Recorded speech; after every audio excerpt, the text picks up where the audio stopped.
Hello hello hello, आप सभी बच्चों को एमआर का बहुत बहुत नमस्कार। आज हम लोग मोशन इन अ प्लेन का डीपीपी डिस्कस करेंगे 1, 2, 3 एंड 4। ठीक है, तो एक एक करके सवाल देखते हैं और उसके सॉल्यूशन समझते हैं। आपसे जो नहीं हुए होंगे डायरेक्टली उसी क्वेश्चन नंबर पे जाके आप देख लेना। ठीक है, पहला सवाल देखिए। In a projectile motion height y and distance x are given by y, ये दिया हुआ है, और x ये दिया हुआ है। Acceleration due to gravity is given by. Acceleration due to gravity क्या होगा? सुन भाई, y और x दिया है, y और x दिया है, एक्सीलरेशन पूछा है। अगर y को डिफरेंशिएट करोगे तो ये y का वेलोसिटी देगा। जानते हो rate of change in y coordinate is velocity along y। बताओ क्या होगा? 4 माइनस 10t। और वेलोसिटी अलोंग y को डिफरेंशिएट करोगे तो एक्सीलरेशन अलोंग y देगा। 4 का डिफरेंशिएशन 0, माइनस 10 कांस्टेंट बाहर आएगा, t का t के साथ 1, तो minus 10 metre per second square acceleration आ गया y में। और x में एक्सीलरेशन होगा आपका 0, क्योंकि x बराबर 3t है। अगर आप dx बाई dt करते हो तो वेलोसिटी अलोंग x आएगा 3। हाँ जी, और वेलोसिटी अलोंग x 3 कांस्टेंट है। अगर dvx बाई dt करोगे तो x की वेलोसिटी का डिफरेंशिएशन x का एक्सीलरेशन आएगा 3 कांस्टेंट एट 0। तो आंसर क्या हो जाएगा? 10। क्लियर है क्या? सर डायरेक्टली तो नहीं बोल सकते थे बेटा, यहां पे इक्वेशन में थोड़ा गड़बड़ कर देते ना, 3 दे देता ना तो मजा ही आ जाता। ये अगर 3 होता तो आंसर क्या आ जाता आपका? 3t² 6 आता आंसर। तो सिंपल सी बात है, दो पोजीशन दिया x और y, x को डिफरेंशिएट करेंगे तो x की वेलोसिटी आएगा, x की वेलोसिटी को डिफरेंशिएट करेंगे x का एक्सीलरेशन 0 है, y का एक्सीलरेशन निकाल लिया। The equation of the projectile is this, then horizontal range. आपको समझाया है कि देखो y जब 0 होता है तभी x बराबर r होता है। ये 0 रखोगे तो इसको इधर ले आओ, r square by 4 is equal to 16r। r square से r कटोगे r बचेगा, 4 को यहां ले जाओ, 16 चौका 64। Next, at the top of the trajectory the acceleration is G. Projectile motion is a motion with constant acceleration. हर जगह एक्सीलरेशन क्या रहता है? g रहता है। Next, the velocity of the projectile at the initial point a is इतना metre per second, then velocity at point b is. अरे चाचा बता तो देता, a पे वेलोसिटी क्या दिया है? मिसप्रिंट है यहाँ पे, कोई दिक्कत नहीं, फिर भी हम लॉजिक से आंसर दे सकते हैं। अगर ये वेलोसिटी वेक्टर है तो इसका दो कंपोनेंट होगा, आगे और नीचे। आगे मतलब i कैप, नीचे मतलब माइनस जे कैप। i और माइनस जे वाला आंसर होगा आपका, i पॉजिटिव और J negative, i positive J negative, ये आंसर आएगा। सोच सोच मुन्ना सोच, ये एक्स एक्सिस वाई एक्सिस, तो प्रोजेक्शन की velocity I cap plus J cap में आएगा, लेकिन टकराते समय आई कैप तो वही रहेगा और जे कैप निगेटिव आएगा। आई कैप वही रहेगा, जे कैप निगेटिव रहेगा। अगर वेलोसिटी नहीं भी दिया है तो भी आप आंसर निकाल सकते हो, 2 I cap minus 3 J cap. Logic, logic MR star है बहुत जोरदार। आगे देखोगे, particle moves along the positive branch of the curve y बराबर X square by 2। y is equal to दिया है आपका एक्स स्क्वायर बाई 2, मतलब पैराबोला हो गया, इस पर चल रहा है, चलने दो। Governed y x is equal to t square by 2, where x and y are the measured in metre and t second. At t is equal to 2 second, then velocity of the particle is, रुक जा, velocity of the particle पूछा है ना, तो x को differentiate करेगा तो क्या मिलेगा? x को डिफरेंशिएट करेंगे तो वेलोसिटी अलोंग x मिलेगा। dx बाई dt क्या होगा? t स्क्वायर बाई 2 है तो हाफ बाहर, और टी स्क्वायर का डिफरेंशिएशन होगा 2t, 2 से 2 कटेगा, x के अलोंग वेलोसिटी आ गया सिंपल t। कब पूछा है? 2 सेकंड पे, तो x की वेलोसिटी t में 2 रख दोगे, 2 मीटर पर सेकंड आंसर आएगा। तो x की वेलोसिटी तो 2 आई कैप आ जाएगी। ठीक है, अब यहां पर हमें दिया है y is equal to x square by 2, तो y is equal to half, x के जगह पे आप रख सकते हो टी स्क्वायर बाई 2, तो x की जगह पे रखोगे टी स्क्वायर बाई 2 और x का होल स्क्वायर है, तो y बराबर आ जाएगा 2 का होल स्क्वायर 4, 4 दूना 8, 1/8 t का पावर 4। तो dy बाई dt हो जाएगा आपका 1/8 बाहर, t के पावर 4 का डिफरेंस होगा 4t क्यूब, तो ये हो जाएगा हाफ t क्यूब। अब यहाँ पे टाइम को 2 रखोगे, 2 का क्यूब होता है 8, 8/2 आ जाएगा आपका 4, तो 2 I cap plus 4 J cap, 2 I cap plus 4 J cap. Minus तो ऐसे भी नहीं आ रहा, निगेटिव का तो कहीं नामो निशान नहीं है, तो ये ऑप्शन गलत, और वेलोसिटी 2 आया है तो ये ऑप्शन गलत, तो ये आंसर हो गया।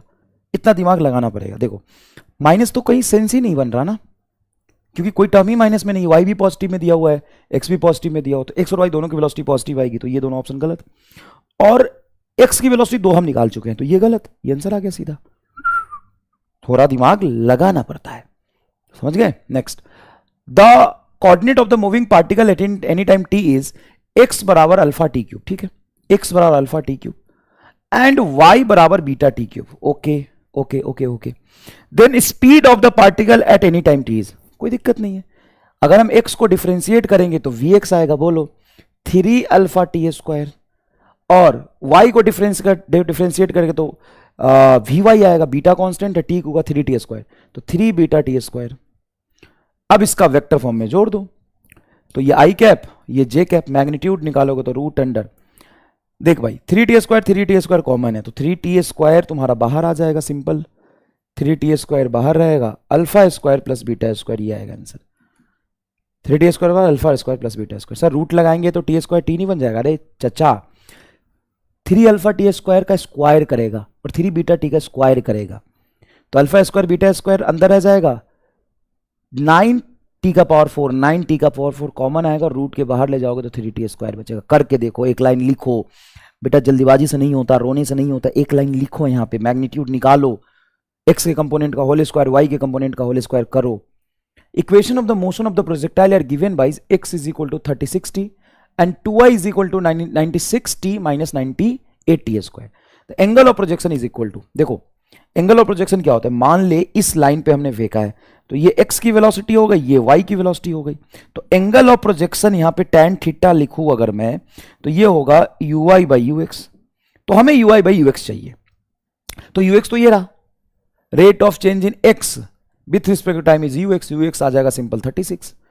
एंड uy क्या आएगा, तो 2 से इसको कैंसिल कर देना, ये हो जाएगा तेरा 96 है तो 48, हाँ सही है, और ये हो जाएगा तेरा 49, 2 से कैंसिल हो गया, तो y बराबर आ गया 48t माइनस 49t स्क्वायर.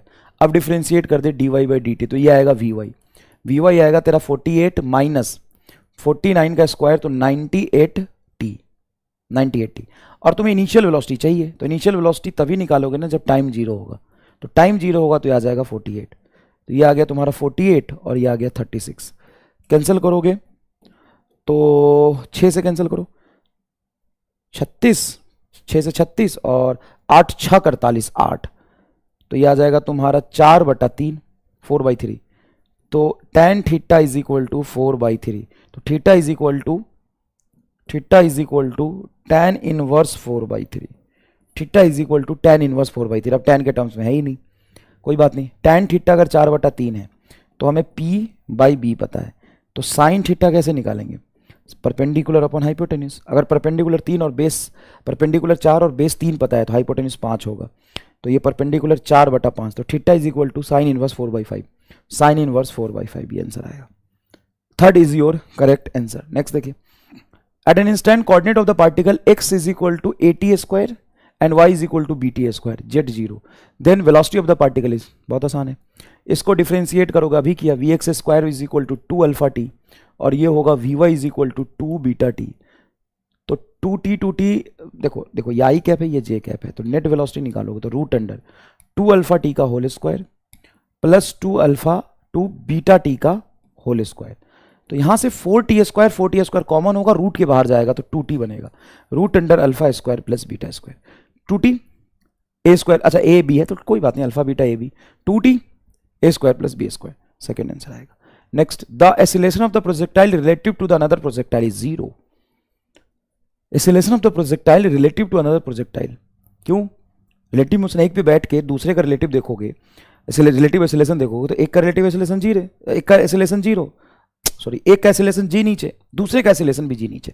जैसे इसको मैंने प्रोजेक्ट किया तो इसका एक्सीलरेशन a बराबर g डाउनवर्ड आएगा, दूसरे को प्रोजेक्ट किया उसका भी एक्सीलरेशन g डाउनवर्ड आएगा. कितनी भी वेलोसिटी से कहीं भी प्रोजेक्ट करो, एक्सीलरेशन ड्यू टू ग्रेविटी तो g रहेगा, तो इसका भी g डाउनवर्ड और इसका भी g डाउनवर्ड.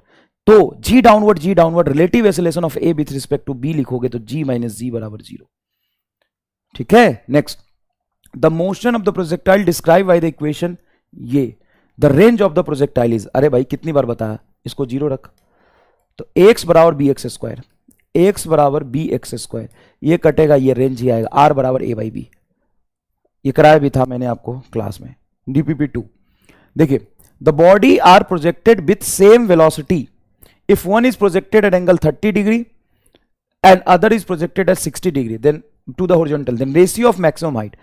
तो h1 बाई h2 का रेशियो निकालोगे, है ना, h1/h2 का रेशियो पूछा है, तो पहले को मैंने प्रोजेक्ट किया यू स्क्वायर से, दूसरे को भी सेम स्पीड से प्रोजेक्ट किया, तो U square sine square 30 degree by 2g, you square sine square 60 degree by 2g।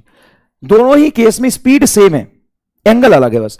तो यू स्क्वायर से यू स्क्वायर कैंसिल, 2g से 2g कैंसिल, साइन 30 की वैल्यू कितना होता है हाफ, तो हाफ का स्क्वायर 1/4, और साइन 60 होता है √3/2, √3/2 का स्क्वायर ये हो जाएगा 3/4, तो ये कटेगा 1:3 आंसर आएगा, 1:3 आंसर आएगा, 1:3 आंसर आएगा।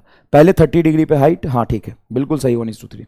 Body is throne with velocity 4i cap 3j cap, maximum height is, तो देखो मैक्सिमम हाइट होता है इनिशियल वेलोसिटी का होल स्क्वायर बाई 2g, और यहां पे x की वेलोसिटी ये है और y की वेलोसिटी ये दिया है, तो 3 का whole square 9 divided by 2 into 10, तो ये 9/2 हो जाएगा तुम्हारा 4.5 डिवाइडेड बाई 10, तो 0.45 मीटर के आसपास आएगा, 0.45, ये रहा ना चौथा आंसर, एकदम चमक रहा है दूर से। Next, angle of projection π/4 plus theta and π/4 minus theta, ठीक है।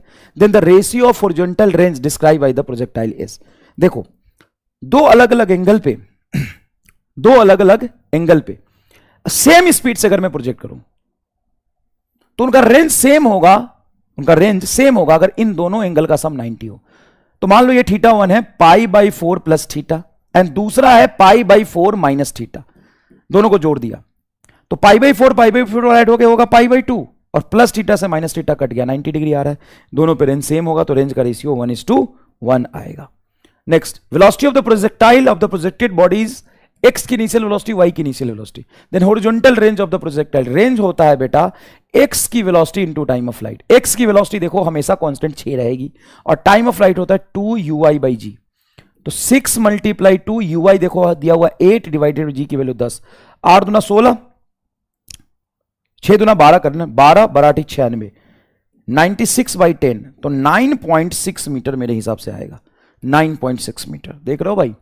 The arrow is shoot at an air, time of flight is 5 second and horizontal range is 200 metre, then the inclination of the arrow with the horizontal is, inclination of the arrow with the horizontal is मतलब angle of projection पूछा है, क्या पूछा है, angle of projection. Arrow is shoot in air, इस time of flight is 5 second, तो time of flight होता है 2u sin θ/g लिखूं, u स्पीड से प्रोजेक्ट किया है तो, या u sin θ इसका इनिशियल वर्टिकल वेलोसिटी है तो 2uy/g लिखूंगा। हॉरिजॉन्टल रेंज है 200 metre, 200 metre, time of flight है 5 सेकेंड, हॉरिजॉन्टल रेंज है 200 metre. Inclination of the arrow with the horizontal is, okay, range is equal to x की velocity into time of flight होता है, range है 200, x की velocity हमें नहीं पता, टाइम ऑफ फ्लाइट है 5 सेकेंड, तो ये इससे कटेगा 40 आएगा, तो ux आपका आ गया 40 मीटर पर सेकेंड। और टाइम ऑफ फ्लाइट को हम लिखते हैं 2u/g, टाइम ऑफ फ्लाइट अगर 5 है, टाइम ऑफ फ्लाइट 5 सेकेंड है तो 5 बराबर 2 u sin θ/g, तो 5 बराबर 2u, uy निकालते हैं ना, uy अपन निकालते हैं, रुको uy निकालते हैं, तो यहां से ध्यान से देखोगे तो आपका time of flight 5 is equal to 2uy/g, g की वैल्यू 10 रखोगे कटेगा 5, तो uy आ गया तेरा 25, और tan थीटा क्या होता है uy/ux, तो uy 25 और ux हमने निकाला है 40, 5 से कैंसिल करोगे तो 5/8, तो theta is equal to tan inverse 5/8 answer आ गया, tan इनवर्स 5/8 आंसर आ गया। सॉल्यूशन देखो एक बार समझ में आएगा, बहुत इजी है भाई। रेंज होता है x की velocity into time of flight, ये सिंपल x एक्सिस में मोशन करेंगे तो ux हमने निकाल लिया, और टाइम ऑफ फ्लाइट पता तो uy आ जाएगा, tan थीटा uy/ux होता है। The large number of bullet is fired in all direction with speed v, what is the maximum area of the ground which can be cover. सुन, यहां से bullet fire कर रहा हूं, इधर भी करूंगा, इधर भी करूंगा, इधर भी करूंगा, तो मैं बुलेट फायर 0 डिग्री पे कर सकता हूं, 30 डिग्री पे, 15 डिग्री पे, 20 पे, 25 पे, 30 पे, 40 पे, 45 पे मैक्सिमम तक जाएगा, फिर मैं 60 पे करूंगा तो वापस आ जाएगा। तो कहीं ना कहीं ये यहां से बुलेट फायर करूंगा तो मैक्सिमम एरिया जो कवर करेगा वो कितना करेगा, तो यहां से बुलेट फायर करो तो मैक्सिमम रेंज इधर आगे इतना पे ले जा सकता हूं, मैक्सिमम रेंज आगे यहां तक जाएगा, फिर आगे इधर जाएगा, आगे हर डायरेक्शन में अगर मैं फायर करूं तो जो इसका रेंज है मैक्सिमम वो 45 डिग्री पे आएगा, u² बाई जी, ये 45 डिग्री पे आएगा। तो रेडियस ही तो इसका रेंज हो गया। अब एरिया पूछा है तो एरिया सर्कुलर हर तरफ फायर करोगे तो एरिया हो जाएगा सर्कल का πr², एरिया हो जाएगा πr²। तो पाई रेंज की वैल्यू है u⁴/g², pi u⁴/g², pi u⁴/g²। Second is your correct answer. Next, r is the maximum horizontal range of the particle, then greatest height attained by it is। r is the maximum horizontal range, तो maximum horizontal range कितने पे आता है? 45 degree पे। और हम जानते हैं h बराबर होता है r tan θ/4, तो हाइट बराबर आ जाएगा r/4। कैसे? क्योंकि थीटा 45 रखोगे तभी ये रेंज मैक्सिमम होगा। तो मैक्सिमम रेंज के केस में थीटा 45 है, उसी केस में हाइट पूछा है तो हाइट हो जाएगा आपका r/4। When a body is thrown with a velocity u making an angle theta with the horizontal, then maximum distance covered by it in horizontal direction is, अरे u² sin θ/g, u² sin 2θ/g, ये तो range पूछा है। Maximum distance cover is range u² sin 2θ/g। A projectile is fired at an angle theta with vertical, एक minute, ये क्या था? With horizontal, सही है, विथ वर्टिकल, थीटा वर्टिकल से दिया हुआ ये, theta vertical. Then maximum height attained by it is, तो देखो अगर u स्पीड से फेंका है और एंगल ऑफ प्रोजेक्शन वर्टिकल से दिया है, a projectile is fired at an angle theta with vertical with speed u, then maximum height का फॉर्मूला सिंपल होता है u वर्टिकल डायरेक्शन का होल²/2g। अब अगर u से फेंका है वर्टिकल से थीटा एंगल बना रहा है तो ये कंपोनेंट क्या हो जाएगा? u cos θ, ये कंपोनेंट क्या हो जाएगा? u cos θ। तो u cos θ का whole square u² cos² θ/2g, u² cos² θ, u² cos² θ/2g। Fourth is your correct answer. A body is projected horizontally from the top of the tower, okay, top of the tower with velocity 18 metre per second. यहां पर 18 metre per second से फेंका है, 18 metre per second से फेंका है at an angle 45 degree, okay. What is the vertical component of velocity when it strike the ground? ओहो, जब ये ग्राउंड पे टकराएगा तो मेरे से सिर्फ वर्टिकल वेलोसिटी पूछा है कितना होगा, हॉरिजॉन्टल नहीं पूछा है। तो एक काम करो, हाइट दिया है क्या? Body is projected horizontally from the top of the tower with initial velocity, अरे यार हॉरिजॉन्टली बोला है, body is projected horizontally from the top of the tower with initial velocity 18 metre per second. Horizontally फेंका है 18 metre per second से from the top of the tower.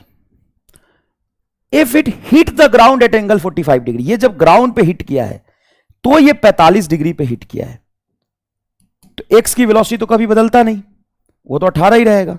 और 45 degree पर अगर नेट वेलोसिटी जा रहा है, हिट करते हुए नेट वेलोसिटी से हिट करेगा, तो पक्की बात है इसमें हॉरिजॉन्टल और वर्टिकल कंपोनेंट का सेम वैल्यू आएगा, तभी तो एंगल 45 बन रहा है। तो ये भी 18 ही आएगा, ये भी 18 ही आएगा। समझ आया आपको?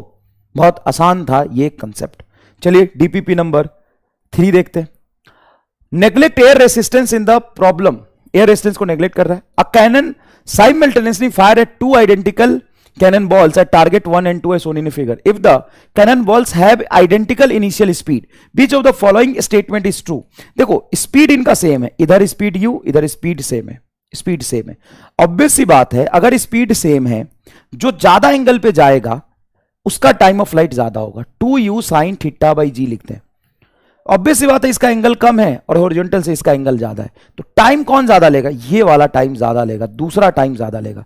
Target 1 is hit before target 2, नहीं, हाँ टारगेट 1 कम टाइम लेगा, टारगेट 2 ज्यादा टाइम लेगा। क्योंकि दूसरे तरीके से देख सकते हो, जिसका हाइट ज्यादा है ऑब्वियस सी बात है वो ज्यादा टाइम लेगा क्योंकि उसकी वर्टिकल वेलोसिटी ज्यादा होगी। जिसकी वर्टिकल वेलोसिटी ज्यादा होगी वो ज्यादा देर तक हवा में रहता है। Clear? A projectile is fired at an angle 45 degree with horizontal. Elevation angle of the projectile at the highest point is, देखो elevation angle क्या होता है बेटा, कि ऐसे मैंने प्रोजेक्ट किया तो मैक्सिमम हाइट का elevation angle point of projection से पूछ रहा, तो हॉरिजॉन्टल से जितने एंगल पे मैं ऊपर देखूंगा वही होता है एलिवेशन एंगल। ये अल्फा मान लो एलिवेशन एंगल है। तो इस अल्फा की वैल्यू कैसे निकालेंगे सर? ये मैक्सिमम हाइट और ये डिस्टेंस हो जाएगा r/2, तो ये ट्रायंगल बन रहा। तो tan अल्फा को क्या लिख सकते हो? tan अल्फा को लिख सकते हो परपेंडिकुलर बटा बेस r/2, तो ये आ जाएगा। अब यहां से हमने जब प्रोजेक्ट किया था तो u स्पीड से थीटा एंगल पे किया था, ये एंगल ऑफ प्रोजेक्शन ये देखो थीटा है, तब तो इस पाथ को फॉलो करता हुआ गया है। हाँ सर, तो h और r में रिलेशन हमें पता है क्या, जनरलाइज, हाँ 2/r, h को हम लिखते हैं r tan θ/4, ये h की वैल्यू लिखी है, तो r से r कटेगा, 2 से 4 कटेगा तो नीचे 2 आएगा, तो tan alpha is equal to होता है tan θ/2, जहां पे 2 है एंगल ऑफ प्रोजेक्शन और अल्फा है angle of elevation, angle of elevation. तो थीटा 45 डिग्री, tan 45 क्या होता है बेटा 1, तो अल्फा इज इक्वल टू हो जाएगा tan इनवर्स tan 45/2, tan 45 1 होता है तो 1/2, alpha is equal to tan inverse 1/2, alpha is equal to tan inverse 1/2। 4 balls A, B, C, D projected with same speed but angle 15 degree, 30 degree, 45 degree, 60 degree with horizontal respectively. The 2 balls which will fall at the same place will be, तो देखो same speed से फेंका है तो same place पे वो 2 ball जाके टकराएगा जिनके एंगल का सम 90 आ जाएगा, तो इनके एंगल का सम कौन सा 90 आएगा, 15, 30, 45 और 60, और 60 और 30 का सम 90 होगा, तो 60 और 30 मतलब दूसरा और चौथा बी और डी बॉल एक जगह गिरेंगे, बी एंड डी बॉल क्या करेंगे, एक जगह गिरेंगे। The range of the projectile which is the launch at an angle 15 degree with the horizontal is 1.5 kilometre. What is the range of the projectile when it is projected at angle 45 degree. बेटा बहुत आसान है, रेंज बराबर होता है u square sine 2 theta, theta 15 दे sine 2 into 15 degree by 2g है ना, u square sine 2 theta by ji, simple होता है जी, ये रेंज 1 आ गया।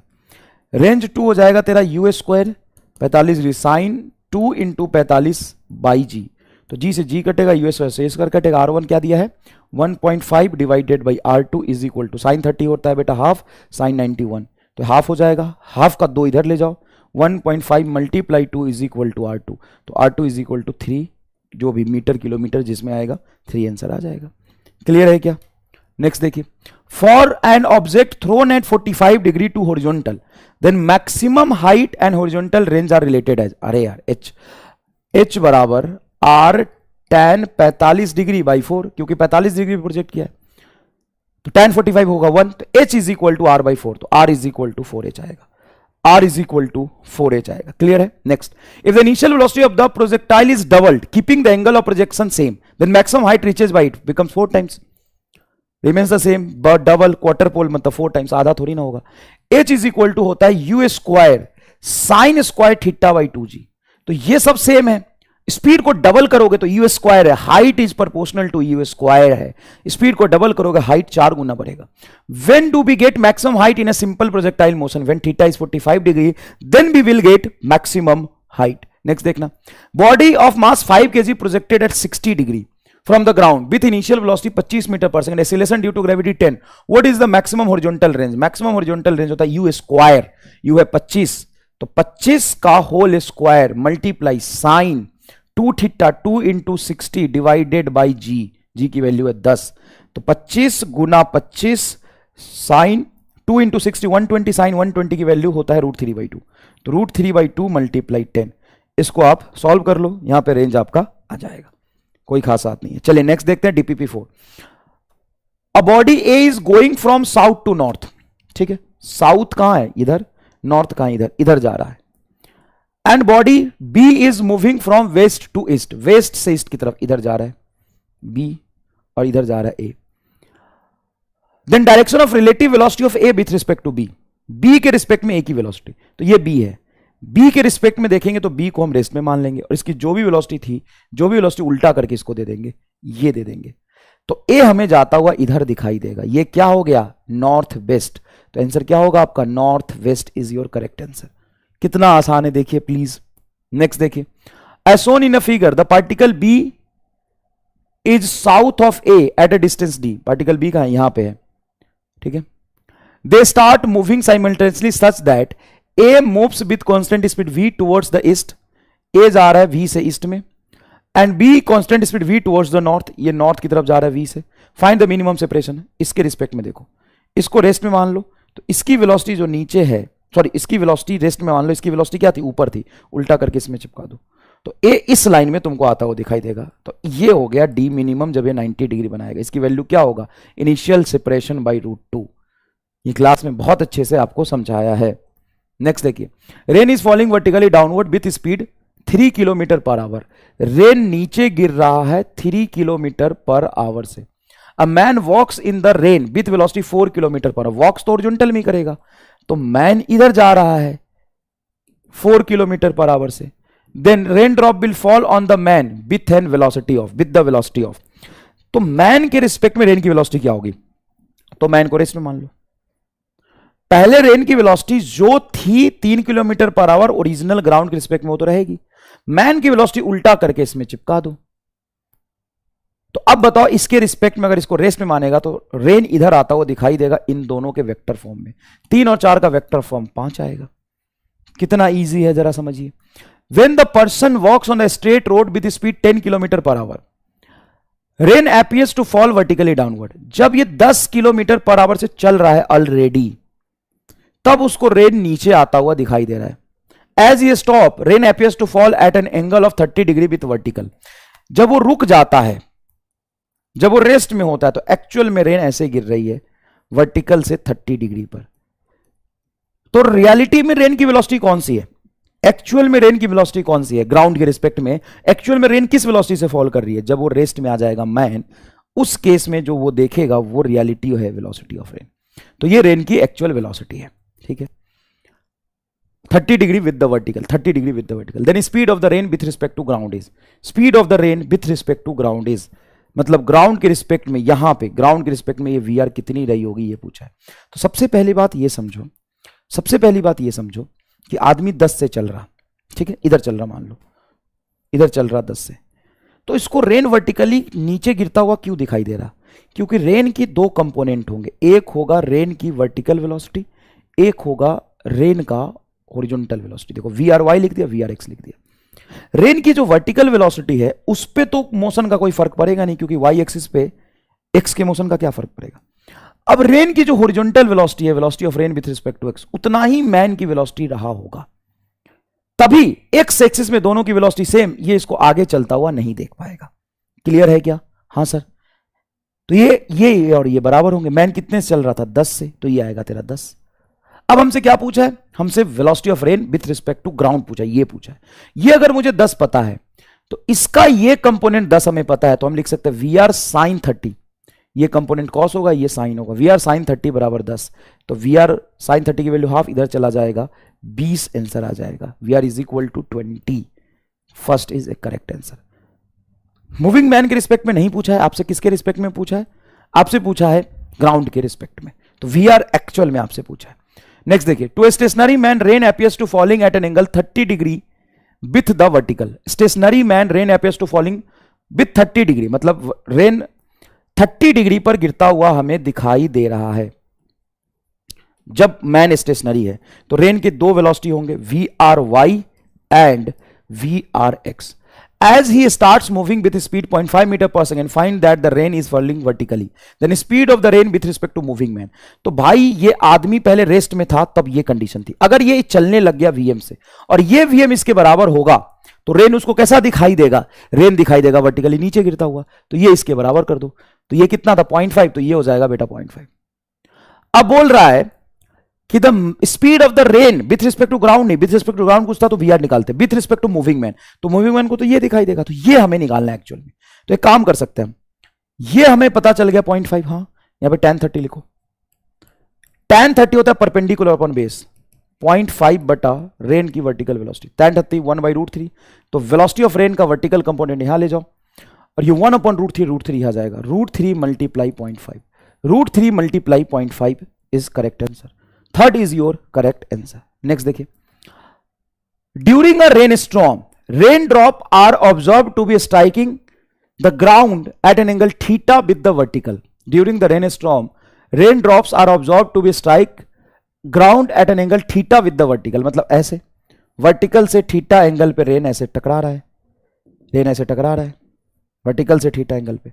सर यहां टकरा रहा है ना? हाँ, तो यहां पे वर्टिकल से थीटा एंगल पे एक ही बात हो गया ना, ये VR दिया हुआ है, ऐसे कर ले, यहां बना ले, चल ये रेन टकराया यहां पे वर्टिकल से थीटा डिग्री पे, ये डायरेक्शन ऑफ फॉलिंग है, ये वर्टिकल से थीटा डिग्री पे। अब wind is blowing horizontally at a speed of 5 metre per second, then speed of the rain drop is, एक मिनट. During a rain storm rain drops are observe to be striking the ground at an angle theta with vertical. Wind is blowing horizontally at a speed 5 metre per second. Then speed of the rain drop is. अच्छा, ये क्या किया, ये क्या है तरीका ऐसे ऐसे लिखने का. During a rain storm rain drop are observe to a striking at an angle theta with the vertical. Wind is blowing horizontally at a speed 5 metre per second. Then speed of the rain drop is. कुछ data में mistake लग रहा है, मैं इसको देखता हूं. इसको मैं दोबारा कर दूंगा, चिंता मत करो. ये देखो, बॉल इज ड्रॉप्ड. अभी मेरी तुरंत क्लास है 5 मिनट बाद, तो थोड़ा सा सपोर्ट करो. Ball A is dropped from the building of height 45 meters. Simultaneously, another identical ball B is thrown up with speed इतना. Then relative speed of the ball B with respect to A at any instant of time is. बड़ा आसान है.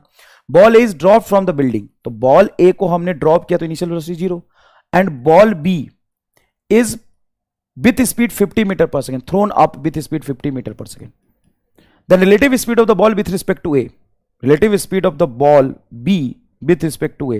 तो velocity of ball B minus velocity of ball A को drop किया तो इसकी velocity 0 है, तो 50 मीटर पर सेकेंड होगी. और किसी भी इंस्टेंट पर रिलेटिव वेलोसिटी कांस्टेंट ही होगी. क्यों? क्योंकि इसका एक्सेलरेशन जी डाउनवर्ड, इसका भी एक्सेलरेशन जी डाउनवर्ड, तो रिलेटिव एक्सेलरेशन क्या हो जाएगा 0. तो आपका सही जवाब आ जाएगा 4th. ठीक है, नेक्स्ट देखो. Bus start from rest moving with acceleration 2 metre per second square. Cyclist is 96 metre behind the bus start simultaneously. बहुत बढ़िया. 8 second is your correct answer. ये मैं करा चुका हूं रिलेटिव मोशन इन 1D के डीपीपी में. बहुत बढ़िया. रिलेटिव मोशन इन 1D के डीपीपी नंबर 8 में मैं करा चुका हूं. बहुत आसान है. आपका आंसर ये भी आएगा, ये भी आएगा. फर्स्ट टाइम 8 सेकेंड पे, सेकेंड टाइम 12 सेकेंड में यू टर्न आते हुए ओवरटेक करेगा 8 सेकेंड पे, पीछे आते हुए 12 सेकेंड में टकराएगा. A man is walking on the road with velocity 3 kilometre per hour when suddenly starts raining. velocity of rain is 10 kilometre vertically. ठीक है, मतलब रेन की actual velocity 10 kilometre per hour दिया हुआ vertically downward direction. Relative velocity of the rain with respect to man is. Man 3 से इधर जा रहा है, तो सिंपल सी बात है, मैन के रिस्पेक्ट में मैन जब अपने आप को रेस्ट में मानेगा तो अपनी 3 घुमा के इसको दे देगा इधर. तो relative velocity of rain with respect to man होगा 10 J cap with negative sign -3 I cap. तो इसका मैग्नीट्यूड निकालोगे तो 10 का होल स्क्वायर 100 प्लस 3 का whole square 9 root under 109. Root under 109 is your correct answer. चलिए नेक्स्ट देखते हैं. Standing man observed rain falling with velocity 20 metre per second. Standing man observed rain falling with velocity 20 metre per second. मतलब man जब standing है तो वो जो rain की वेलोसिटी देखेगा at an angle 30 degree with vertical. ठीक है, with rain velocity of rain is 20 metre per second at angle 30 degree from vertical. तो ये जो वेलोसिटी देख रहा है ये एक्चुअल वेलोसिटी है रेन की. क्या ये रेन की एक्चुअल वेलोसिटी है? हाँ सर, ये रेन की एक्चुअल वेलोसिटी है. ध्यान से समझिएगा सवाल को. A standing man observed rain falling with velocity 20 metre per second at an angle of 30 degree with the vertical. Standing man, standing मतलब रेन की एक्चुअल वेलोसिटी है ये with 30 degree from vertical. Find the velocity with which man should move so that rain appears to fall vertically downward. Obvious सी बात है, ये man कितने velocity से move करे कि रेन वर्टिकली डाउनवर्ड गिरता हुआ दिखे. तो वेलोसिटी ऑफ रेन का 2 कंपोनेंट होगा. एक वेलोसिटी ऑफ रेन का x कंपोनेंट, दूसरा वेलोसिटी ऑफ रेन का y कंपोनेंट. अगर मैन उतनी वेलोसिटी से भागता है जितनी वेलोसिटी से रेन आगे चल रहा था, तो रेन कितने वेलोसिटी से आगे चल रहा था? तो ये वी आर का साइन कंपोनेंट 20 साइन 30. तो अगर 20 साइन 30 की वैल्यू बेटा हाफ 10. तो अगर ये कंपोनेंट 10 आ गया, ये 10 से आगे चलेगा तो x में रिलेटिव वेलोसिटी क्या हो जाएगी 0. क्योंकि जितने से रेन पीछे चल रहा उतने से मैन पीछे चल रहा. तो x एक्सिस में जितनी वेलोसिटी मैन की उतनी रेन की. तो ये वेलोसिटी रिलेटिवली कैंसिल हो जाएगा. तो रेन सीधा नीचे गिरता हुआ आदमी को दिखाई देगा. यही तो हमने पढ़ा है. Thank you so much. एक में क्या एरर है ना सवाल में, वो मैं देख लेता हूं. जस्ट 3 मिनट बाद मेरी क्लास है. Thank you so much.